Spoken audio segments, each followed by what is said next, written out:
I sold my car in Carvana last night. Well, that's cool. No, you don't understand. It went perfectly. Real offer, down to the penny. They're picking it up tomorrow. Nothing went wrong. So, what's the problem? That is the problem. Nothing in my life goes as smoothly. I'm waiting for the catch. Maybe there's no catch. That's exactly what a catch would want me to think. Wow, you need to relax. I need to knock on wood. Do we have wood? Is this table wood? I think it's laminate. Okay, yeah, that's good. That's close enough. Car selling without a catch. Sell your car today on Carvana. Pickup fees may apply.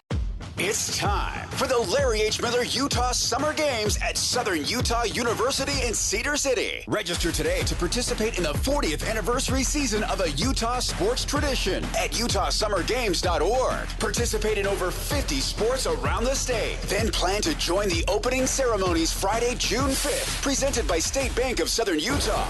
Register today to participate in the 40th anniversary season of the Larry H. Miller Utah Summer Games. Good morning, DJ and PK. It's 97.5, the KSL Sports Zone. Welcome in on a Monday morning. History at Augusta. How about Rory McIlroy? History for him. The Jazz season is history. That thing's over. Happy to see that in the rearview mirror. And it's getting pretty interesting here going down to the wire for the Utah Mammoth, who've clinched a playoff berth but are still just 3 points in front of the Kings. With the season winding down here, the Mammoth have 2 games left. The Kings have 3 left. And at stake is who's the first wild card, who's the second, who has to play Colorado with the best regular season record, and who gets to play Vegas or Edmonton or whoever wins the Pacific Division. So that's all at stake. Let's start this morning with the history. Rory McIlroy. All those years he couldn't win the Masters. All those years he fell apart and had the heartbreak and lost. And now he's won back-to-back. And Bob didn't pick him. PK didn't pick him. I didn't pick him because none of us really thought he was going to win back-to-back. It's not like he'd been playing great. Now, it turns out he had been playing at Augusta a lot, even though we hadn't seen him on tour, and that probably helped. And I think the fact that he'd already won there, obviously, when he made mistakes, and he made them, he had a double bogey early and dropped 2 shots behind, and then I think briefly 3, and then got hot. And, making the turn, he was clearly in the hunt. And he got 2 big birdies back-to-back, 12 and 13. And, briefly had a 3-shot lead. I mean, it was just crazy. The day was all over the place, and he made mistakes. He didn't scramble as much as Rose, but he was scrambling. Coming out of the trees and low punch shots. And I think, 15 he was in the trees, 18, he was definitely in the trees at 18. In the trees, in the sand. But ultimately, he got the win by 1 shot. And I think that Scheffler, great rally to finish second, but it never really felt like he was going to do it. It felt like it was going to take something really crazy. And Scheffler had a pretty long putt at 17 that just barely missed. And that would have put some pressure on Rory. But really, and Scotty Scheffler said it when he was interviewed, it was Friday. The scoring conditions were good Friday, and a bunch of guys scored. Rory shot a 65 on Friday, and he shot a 74. And that's where he just gave away too many shots on Friday. So it's crazy. It's a crazy game. It's a crazy sport. It was entertaining, that's for sure. And now Rory has back-to-back at Augusta. So now you've got your, that old question about who's the Mount Rushmore? Well, it's obviously Jack and Tiger, and then next Aldo and Rory, the other 2 guys have won back-to-back. So that makes it pretty easy, doesn't it, right there? And also with the 6 majors, which, now you're getting into such rarefied air. He's tied with Trevino. He's tied with Mickelson. Arnold Palmer is sitting in front of him with 7. There's some awesome names all around Rory. I mean, he is, and he's still in his 30s. He's got at least 5 and maybe 10 years. Injuries are crazy and can change everything. But he is really set up. He is really set up to put his name up with the greats, if that's what motivates him.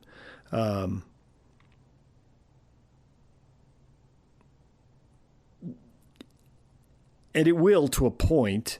It'll be interesting to see what really – you get to a point where, do you want to work that hard, or have you just done it all? And you can chase the numbers, and that's fun. But, I don't know. Hogan, does he want to, what's the name? Where does he want to set it? It's interesting. I don't know. We'll see what he does. We'll see what he says. We'll see. He's going to get asked this now. I mean, he's too far up the list. He's halfway to a double major. That would be something. Or not a double major, a double career slam, with 6 of them now. So he needs 2 more. He's got to win the right 2. But who knows? Who knows where he's going? And I think we're all ready to see Scheffler. It'd be great to see Scheffler and Rory go at it. Scheffler was just so far back, it never felt to me like he could really do it. There was a chance he could do it, but it never felt like he was really going to do it. Now if they're because I think at one point he was 5 back on the back nine. I mean, Scheffler was closing fast there for a while. On Sunday, he was 5 back. He was way back. I think when Rory was, it might have been 12-8, maybe it was 13-8. The leaderboard changed pretty fast, but he was really chasing. So it'd be something to see them separated by 1 stroke with 9 holes to go, or tied. Then it would really be on. All right, DJ and PK, we're going to take a break right now. When we come back, the Jazz and the Mammoth. The Jazz wrap up the season. The Mammoth have 2 games left. We will get to them next. Stay with us. Mom, can you tell me a story? Sure. Once upon a time, a mom needed a new car. Was she brave? She was tired, mostly. But she went to Carvana.com and found a great car at a great price. No secret treasure map required. Did she have to fight a dragon? Nope. She bought it 100% online. From her bed, actually. Was it scary? Honey, it was as unscary as car buying could be. Did the car have a sunroof? It did, actually. Okay, good story. Car buying you'll want to tell stories about. Buy your car today on Carvana. Delivery fees may apply. Good morning, DJ and PK. It's 97.5, the KSL Sports Zone. Your Utah Jazz are done. The 4th year of the tank is complete. Now, I think the tank is over because I think they're chasing 50 wins next year. I think it's more likely they get there than they don't. But we got to see what happens in the offseason. There's still obviously a piece to add in the draft.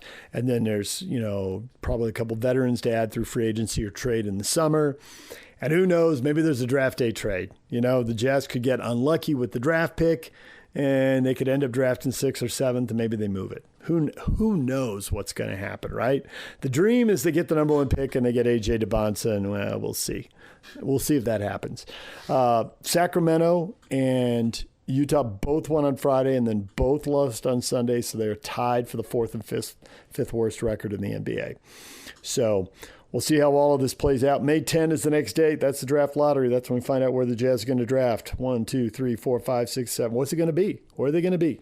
We will get to that on May 10, so circle that on your calendar. Right now, let's get to the best of the postgame show. George Jazz recap here on DJ and PK 97.5, the KSL Sports Zone. Jake Scott with you. The Jazz wrap up the 2025-2026 campaign with a loss to the Lakers, 131-107. This was the Oscar Tshiebwe game. Career high 29 points and 17 rebounds for Oscar in the loss. As the Jazz had a tough time putting the ball in the hoop, specifically in the first half.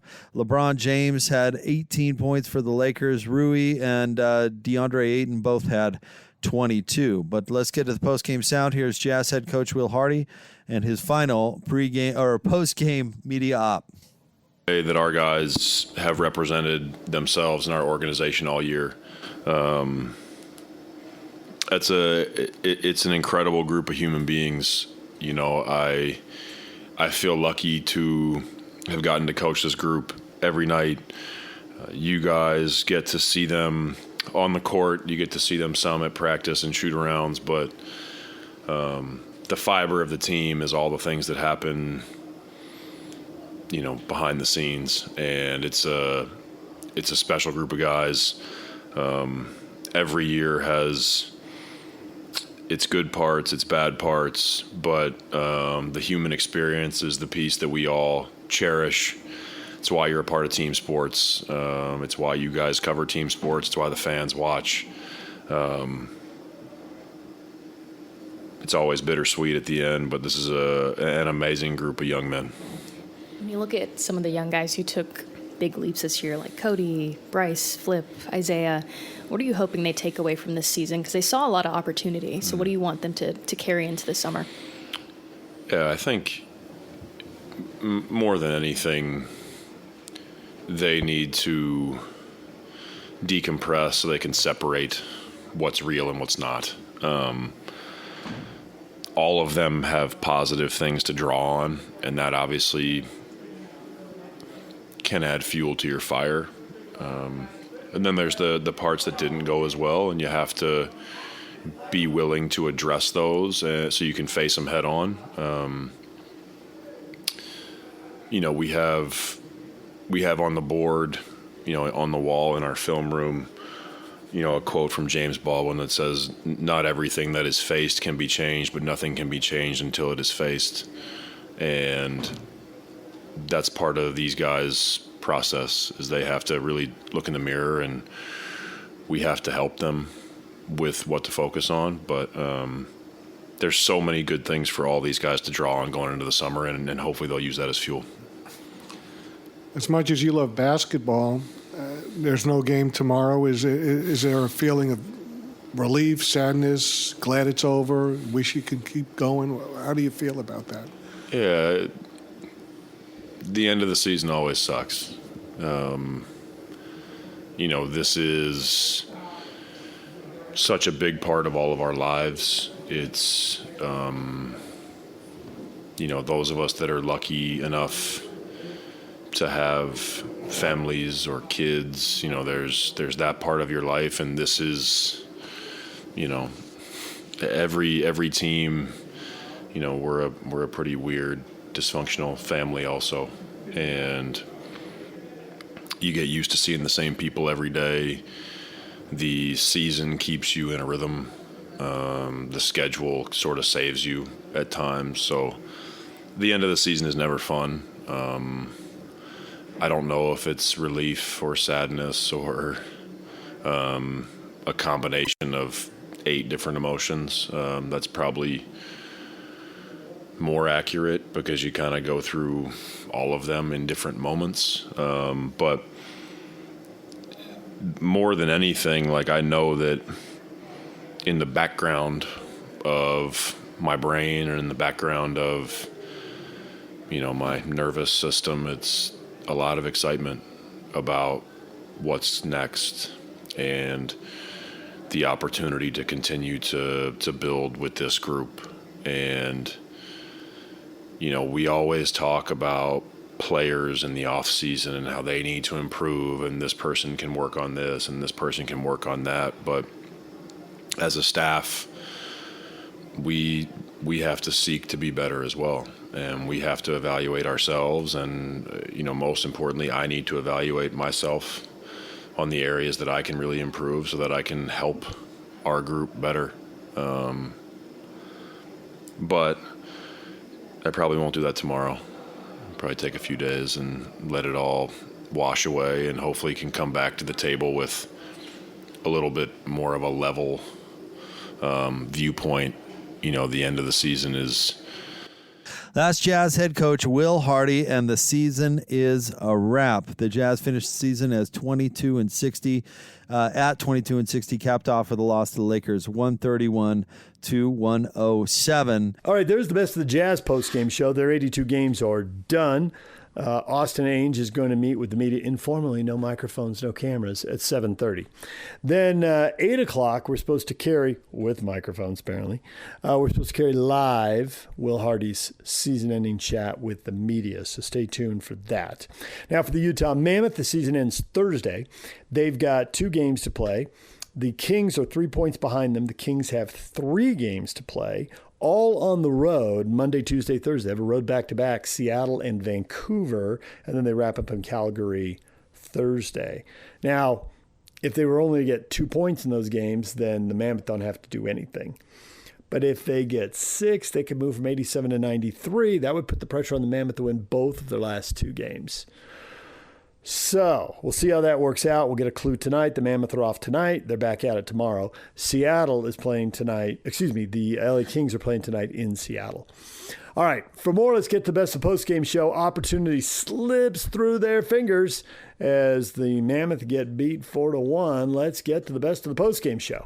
DJ and PK, the 5-game winning streak that the Utah Mammoth entered the weekend with is now a 2-game losing streak as they fell 4-1 to the Calgary Flames on Sunday night at the Scotiabank Saddledome. Utah's got that playoff spot solidified, still looking to wrap up that first wildcard spot. They'll have a chance to do it this week at home.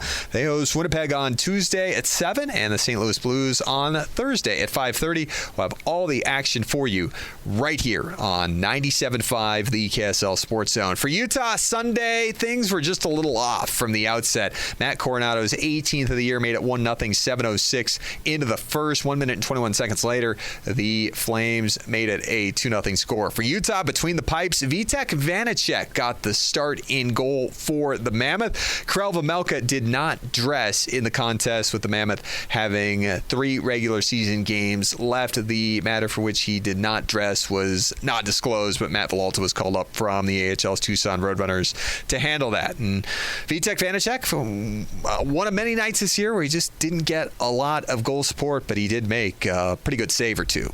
For Frost, left circle. Not much puck movement here. Into the middle, Coronado. This goes just beyond the post. Coronado was lurking on the back door. Couldn't get a stick on it. Frost up high. Wrist shot. Pad save. Oh, and a glove save by Vitek Vanacek. Maybe his best save of the season on his backside. Reaching out with the glove to keep us at 2-0 with 25 seconds left in the first period. What a stop from the seat of his pants. Coleman was all alone. It was a contest where the Mammoth were looking to get back on track after a 4-1 loss at home to Carolina on Saturday in a game where they played pretty well in periods 2 and 3, just dug themselves an early hole like they did again on Sunday night in Calgary. Head coach Andre Tourigny not happy at all with this one, watching him on the bench throughout the contest. Called the team over during the final media timeout in the first period, gave him an earful. It was a one-way conversation, and throughout the contest you could just tell that Bear was not especially happy. We'll hear from him coming up. Calgary with 2 goals in 3:09 in the third after it was a 2-0 game for almost 40 minutes. Mammoth had a chance, outshot the Flames 25-9 in periods 2 and 3. Just could not get really a whole lot of pressure on the net, bodies in front, traffic in front, pucks to the net for second chances. Just was not there. Just an off night for the Mammoth on Sunday evening. And as we said, Calgary 2 goals in 3 minutes and 9 seconds takes it from 2-0 to 4-0. Lawson Krause got Utah on the board with his 23rd. He's now 2 points shy of his career high. Again, already locking up 20-plus goals 4 times in the last 5 seasons. He made it 4-1 in the third. Utah needs 4 here.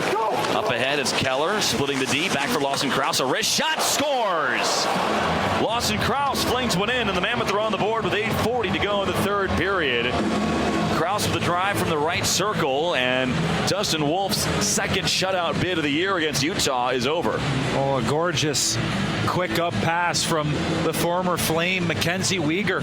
Clayton Keller extends his scoring streak to 8. He's now got 17 points in that stretch on 4 goals and 13 assists. Mackenzie Weegar picking up an assist as well in his return to Calgary. Back to Clayton Keller, Utah captain, tying franchise record with that 8-game scoring streak. We told you, Mackenzie Weegar returning to Calgary, where he waived a no-trade clause right before the trade deadline in March to come to Utah. He was in year 3 of an 8-year contract, an influential member of the Calgary community. In fact, played a big part in getting their new arena built, which will open the year after next. So he returned to Calgary for the game, his first time back on the prairies of Alberta since the Mammoth got him in a trade. We heard from him after the game. Yeah, just it's hard to come in this building and play here. I know it firsthand, and both teams had a tough schedule coming into this one, and whoever was the more prepared team in that first period was had a really good chance to win this game, and we didn't come out connected and prepared and ready to compete. So they play a stingy game over there. They we're going to play with a lot of pride tonight. So we got to learn from it, flush it. We got 2 really important games coming up. What were some of the messages that were being said, whether that be from the coaches to the players or between you guys as a whole during that game? Yeah, I mean, we got it pretty good after the first period by our coach, obviously. It wasn't a very good period at all. I think everybody knew that, but there's a lot of leadership in that group, in our dressing room, I should say. And, it was a tough game. No, there's no doubt about that. But this time of year, it's about being together and coming together as a group here and enjoying the grind. I don't think, tonight we wanted to enjoy that grind. And these next two games, it's playoff hockey, and it's the most important two games of, all season, and we got to be willing to grind it out because in playoffs, playing like that's not going to work. And as far as obviously going into the next couple, what is the takeaway to finish strong with these last two games? Yeah, compete everywhere, all over the ice. You grind it out. It's getting pucks deep, grinding the D, reloading hard. The D boxing out in front of our net, playing the hard game, that hard physical grind game. There was a lot of times tonight where Wolfie saw a lot of pucks. We got to get in front of his eyes. We got to, better gaps. It's just those fundamentals. It's the details this time of year that get you, on a roll, especially in playoffs. What was going through your head during the tribute? It was special. Obviously, a lot of emotions going through that. Some laughs. The boys kind of, cheered me a little bit. I could see them peeking their heads over behind the red line, and just a lot of great memories. I think I got some goosebumps over there. It was a great cheer. The fans always, my appreciation for them and their appreciation for me never goes unnoticed. So it was a special moment. You've been here for a lot of those videos, so you must have noticed that cheer, that roar from the crowd was louder than most. Yeah, it's that's the market here. It's they love their hockey, they love their players, and if you just buy into the system and you work super hard every night and you wear that jersey with a lot of pride, they'll show it back to you here. So that's all I wanted to do when I was here, just wear that jersey, with pride and give it all I got here. And I'm glad they noticed it, and it goes both ways. What would you describe as your feelings coming into the game? Were you nervous, excited? I was excited. I think maybe a few nerves here and there, but nothing crazy. I think I was more excited, just to see the guys in warm up, and obviously their antics. It didn't surprise me at all, but it was more excitement. I was excited to play this game and to see the tribute and to see the guys, and it was exactly what I expected. It was great. Did you want to beat Wolf on that shot you had from the slot on the power play? Yeah, I'll sleep on that one for sure. I feel like I'm thinking about it right now. I could have got him in a couple different areas, but he played great tonight. I'll give him credit. He played well, and it would have been a really great night if we got the 2 points nonetheless. So as much of a disappointment as it was, we got to move on to the next, and I'll go say hi to the guys. But it was tough to lose that game. I really wanted to win that one. Big picture, how excited are you to be back in action this weekend when the playoffs get going? I can't wait. It's going to be an absolute blast. Obviously, got a little taste of the crowd here the last month, and I think they're ready to rock. We're going to be ready to rock. So, ultimately, I made the decision to come over here for that reason, is to get a chance and an opportunity to get in the playoffs and make some noise. So I can't wait. And we told you head coach Andre Turney not a happy camper throughout, and he wasn't after the contest either. We're not happy about our mindset. I think Calgary played really good at home, is one of the best top 10 team at home in the league, and they play really good defensively. And I didn't like the way we approached that game, in a sense of we had to be ready to grind, to get inside, and to work extremely hard for every inch. And didn't like our approach. I thought we were perimeter and east-west play, and at this time of the year, it's a good opportunity for us to learn. That doesn't work if you play against a team who's committed. So moving forward, that is something we will focus on. There were a lot of conversations being had on the bench over the course of the game. What was the general message of all of it, I guess, from you? I think what I will say about that is it went with our mindset. I don't think our emotion, our focus was at the right place, and it showed everywhere from everybody. I'm not blaming anybody. Coaches, everybody, we need to be better. What do you want the takeaway to be for the next two? We need to grind. I like the way Calgary played today. They came to work and they played really good, and that's the kind of adversity we want, and we need to have the right answer next time.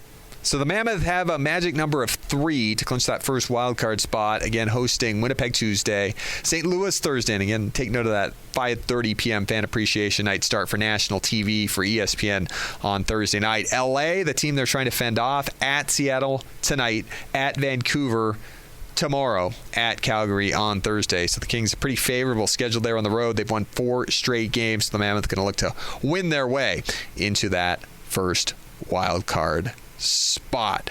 We'll have it all covered for you on Mammoth Daily, wherever you get your podcasts. On today's episode, we have your Monday Morning Power Play, top 5 stories of the week. We'll hear from Mike Folta, get his final thoughts on Calgary and a look ahead to the week. And we will recap Salute the Sheriff Night, what some fans did at the Delta Center on Saturday for number 67, Lawson Krause, who is affectionately nicknamed the Sheriff. Mammoth Daily, wherever you get your podcasts, on Apple, Spotify, Utah Mammoth YouTube page, Mammoth Plus, and SEG Plus, with you every day, Monday through Friday. DJ and PK, Mammoth with 1 week left in the regular season. Next week at this time, the playoffs will be underway, and we could be going until late Thursday night before we get that playoff schedule. Opponent yet to be determined, but the playoffs will be coming here to the Delta Center in just over a week. Playoff tickets selling out within 24 hours after going on sale on Friday morning. Playoff merch is on sale at the team store inside the Delta Center, which is open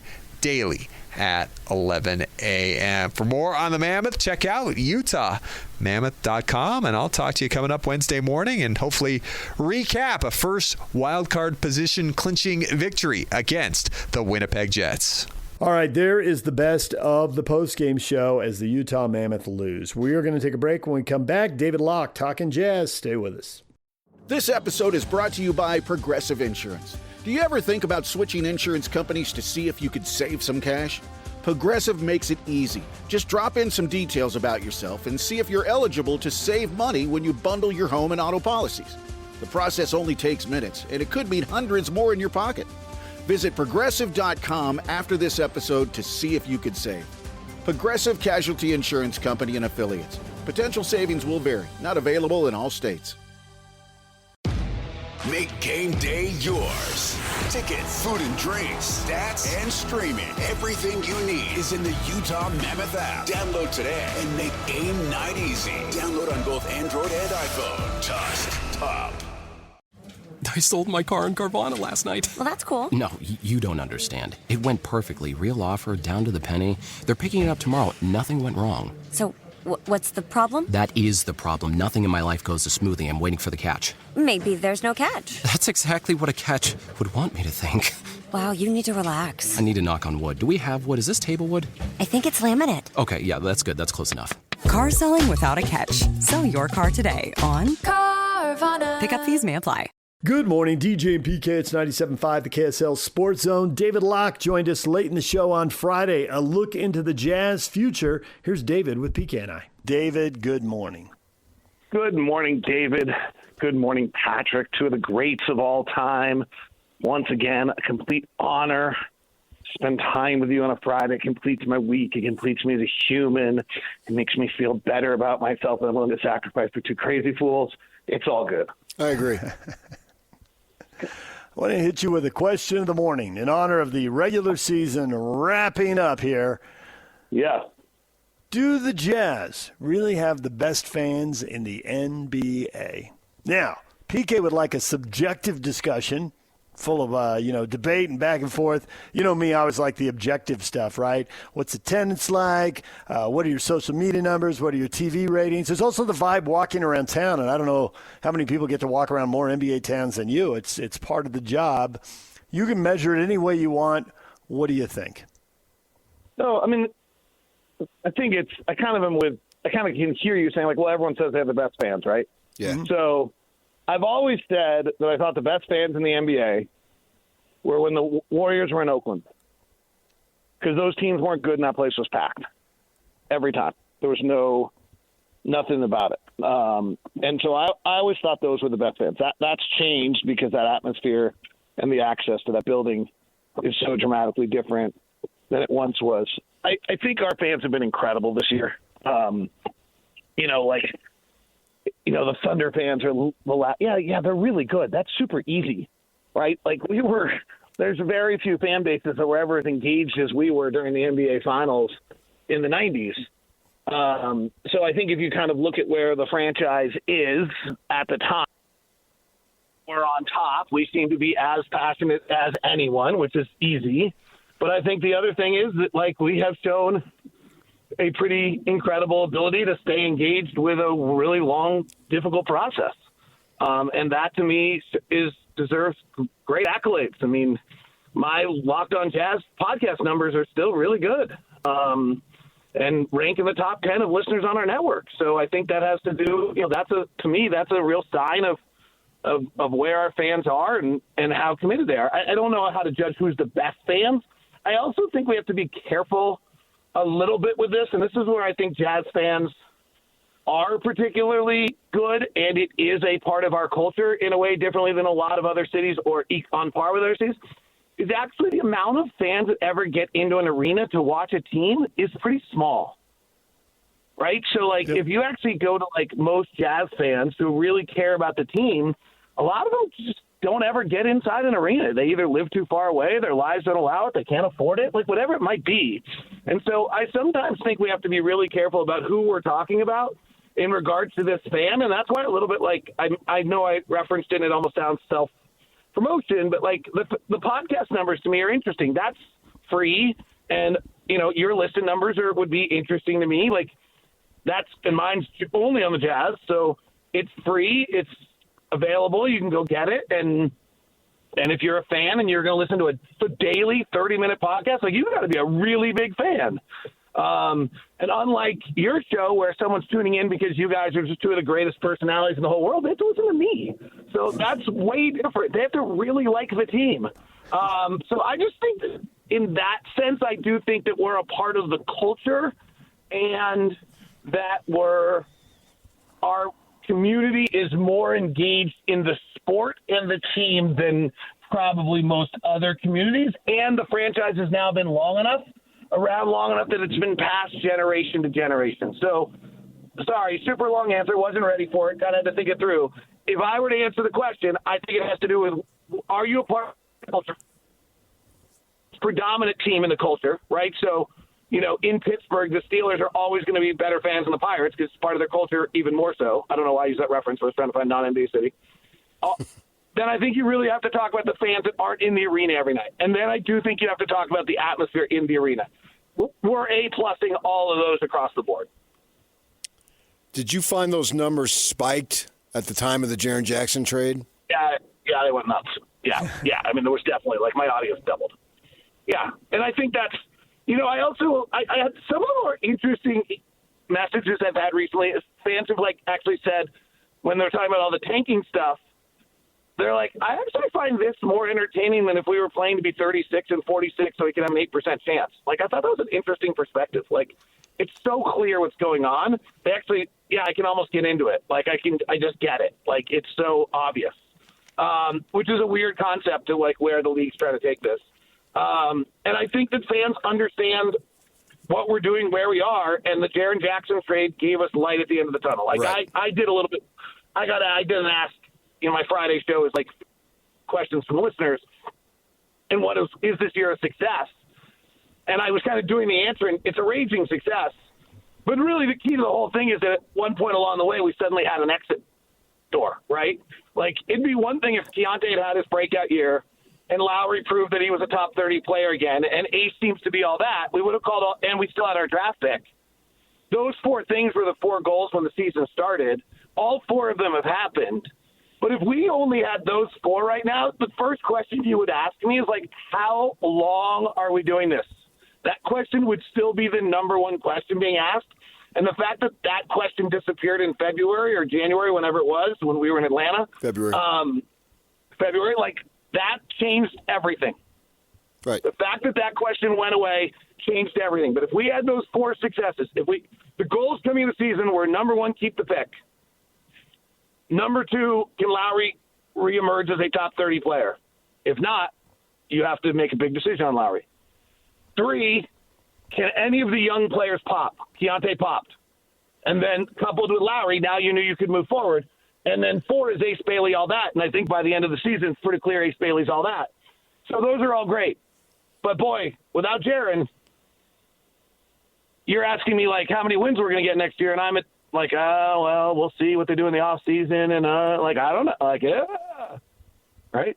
Crap. It's going to be 30. Like, that's the answer to the question. Yeah.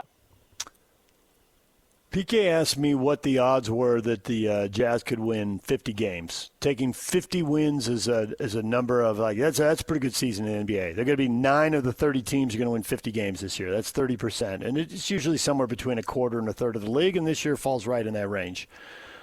Anticipating a good draft pick, and we don't know what's going to happen there, and anticipating that they're going to, one way or another, add 1 or 2 veteran ball-handling, shooting guards around the perimeter, I think there's a 70% chance they get to 50. He demanded I put a number on it, and that was the number that came to me. When you hear that number, go Goldilocks. Too high, too low, just right. What do you think? So, few points of clarification. The rookie will not help us win games. They never do. Like, other than Con Knipple this year. Like, they do not help you win games. Rookies do not help you win games. So, like, let's just make sure that will be somebody who will eat minutes, and that'll be important, but they won't be good minutes. I don't care if it's AJ or who it is. That's just the reality. But they could lose you games, right? If it's someone who's good enough to demands playing time. So you got to factor that in. Yes. So that's my against 50. That was my number one against 50. We're going to have to play this kid, and he's not going to help us win games. Number 2. So here, now let me switch. Why we're going to win 50. I think it'll be very difficult to get to the rim against us, which is kind of becoming a key thing in the NBA defensively. I think we'll be able to rebound amazingly, and that's actually one of the most key things in the NBA is the shot profile of all teams have equaled out. I think we'll be able to shoot well enough, but we're not a good shooting team. We'll have to get better shooting, and I think we have a lot of talent, and we'll always have people who can score on the floor.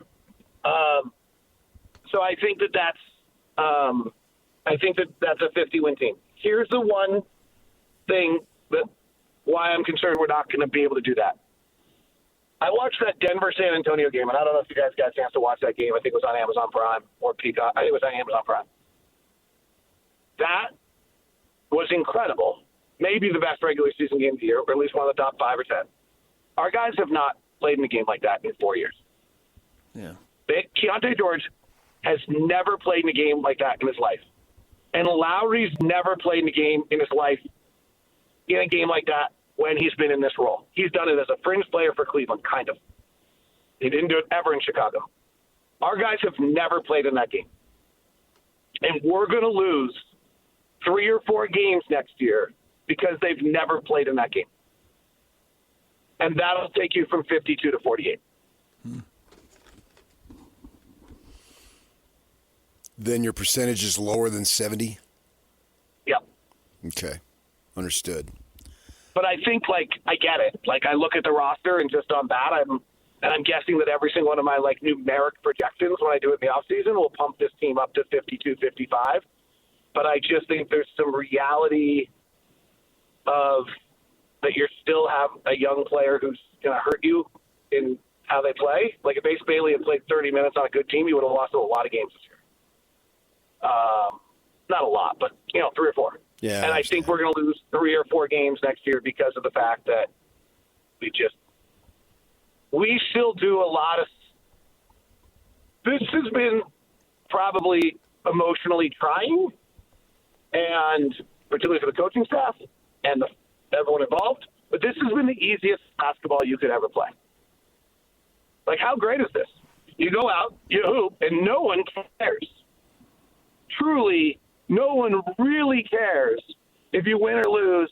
And, you miss a shot on the wing, you thought you got fouled, you come across, you swipe the hell out of the guy going back the other way because you're pissed, and it cost your team 2 points.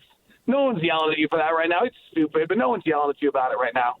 You do that in the 94-94 game against the Houston Rockets with 7 minutes left in the fourth quarter, you just lost your team the game. Yeah, I got you. I wanted to hit you So up. we're going to – yeah. Let me hit. We'll have to lose a few games before we realize that. Let me hit you up on this starting to leak out on possible solutions to the lottery and all that, the incentivizing losing. I would like to see a potential overhaul of everything because if you look at it, sure, there's incentivizing for losing, but there's also, I could argue, incentivizing, if that's such a word, decentivizing, I guess, for winning because they don't want you to win too much. Because like Oklahoma City, well, they're going to have to get rid of their guys. And we're hearing it. DJ talks about it. The Jazz can't pay everybody. Well, why the crap not? Why don't we incentivize winning? Why do we have to have 1 apron, 2 apron, repeater tax, this and that? That de-incentivizes winning, too. Shouldn't we be looking at all of it rather than one thing? Interesting. Well, the reason for the aprons is because the Ballmer, so the world, they just were concerned, and Joe Lacob in San Francisco were just going to outspend everyone. And then you have the Dodgers. And I don't think they wanted that. I don't know if that's actually bad for the league. From the league's heyday was when you had Lakers, Celtics, and Bulls, Jazz, and right. You knew what the finals were going to be. That actually was really good for the league. Not bad, but this is actually a little bit. Side note, I'm super frustrated with Adam Silver because he just blows in the wind and acquiesces to all the blowhard media talk show host people like us. He literally does. I've never heard anyone listen to us more. What he should have gotten up on that press conference and said is, we've had 7 different champions in 7 years. Detroit 2 years ago won 25 games. They're now number 1 in the East. Houston went through a rebuilding process. They're now number 4 in the West. Oklahoma City went through it 3 years ago, and they've won a title. San Antonio went through it. They're winning, in 60 games, and they are one of the best. We are the only sport in the world right now where you can really turn your favors in a span of 24 months. It's the only one. Major League Baseball, the A's aren't turning this thing around anytime soon. The Giants are stuck behind the Dodgers. We're going to stuck forever. We got no chance. Football, maybe if you get really lucky and get that Caleb Williams quarterback, maybe Chicago's going to turn this around. We'll see. But it's pretty hard. And if you don't get one of those quarterbacks, you're just kind of forever like the New Orleans Saints, going to just trade out everyone in the world until you get Drew Brees. And then, so I think the narrative was dictated by a bunch of blowhard talk show hosts and media writers. And yes, we have a tanking problem, but Adam Silver's complete lack of a backbone and changing the narrative of what's positive about this league is a huge part of this problem right now, in my opinion. And he's done this 3 years in a row where he just blows in the wind to everyone's complaints. TV ratings, this and that, 65-game rule. What a stupid freaking rule. And it's having no impact other than it's going to destroy a bunch of franchises because someone's going to win third-team NBA who's about the 40th best player in the NBA, and they're going to end up getting a max contract out of it. It's so bad. Unintended consequences I thought the answer, are just absurd. I thought the answer, my friend, was blowing in the wind. Thank you. Thank you, Bob. I think this is a mistake, the road they're going down, because by flattening the odds even more, they're going to give more teams an incentive. We think the Jazz are out of the tank, but if they change the rules so that it's 18 teams with a shot, somebody, I don't know who it'll be, but somebody is going to be straddling 5th and 6th in the West and think, well, we actually match up with 3 a little better than 4, and it gives us a shot at the lottery too. Let's do it. So I'd be really careful about that. I think a lot of this tanking is happening because they made it so hard to rebuild through free agency and trades. Yes. How do they loosen the rule on trades? Because with trades, you can get better really quickly, and people don't really want to go through 4 years of missing out on the playoffs. So could they make the draft less important by making trades easier to make? Yes, thank you. Yes, you're so freaking smart, David James. The issue is really simple. There's only 3 ways to build your team: free agency, which is virtually dead, trades, and draft. And trades are too hard to make when it's the only other option. So you have to go through the draft. And then you get a bunch of draft picks and you trade them. You do what Utah did. You do what Oklahoma City did with Alex Caruso and Isaiah Hartenstein once they got their main pieces around it. You do what Houston did for Kevin Durant. You do what Washington's done for Anthony Davis and Trae Young. You compile enough pieces and enough cap space, and then you trade for these players. That's the new model of how you rebuild. That's literally the answer. Because if you actually go back and look at all these teams, and this is important for us, if you look at Oklahoma City's last tanking team 3 years ago, they only had 4 players left on that roster. If you look at Detroit's team 2 years ago, they only have 4 players left on that roster. If you look at Houston's team from 3 years ago, they only have 4 players left on that roster. If you look at Cleveland and Minnesota, who made the big trades for Donovan and Rudy, they only have 3 players left on those rosters. That's how you do this. You make those trades, you make those moves, and then you start rebuilding your roster around it. That's the model. So, yes, you are correct, David. That would be better. Here's the other one on this new tank. Maybe it would make tomorrow better or tonight better. Tonight's absurd, right? There's 20 players on the injured list. But on the other end, like, if you're out of it, why wouldn't you really be playing your player on the 81st game of the year? Like, it's kind of risky. It's not worth it. So that's going to be an issue forever. The second thing is maybe the 81st game, maybe some of this March, April basketball, which has been pretty grotesque, will get better. But if I'm a franchise and I don't have a chance to win it and I'm building and we're in the new lottery odds they're talking about, and my best player or second best player sprains an ankle on December 17th and is going to be out or gets a hamstring like Luka. And we're not really competing for a championship. Luka's probably a bad example, but whatever. Whatever team, guy sprains an ankle, he's out 4 weeks. I sit everyone for those 4 weeks, and I go 0-14 on purpose, just to make sure I don't get the playoffs, and I have my 8% chance. The slides in the middle of the season to intentionally not make the playoffs by teams that don't have a chance to win the championship because the lottery odds are even is going to be obscene.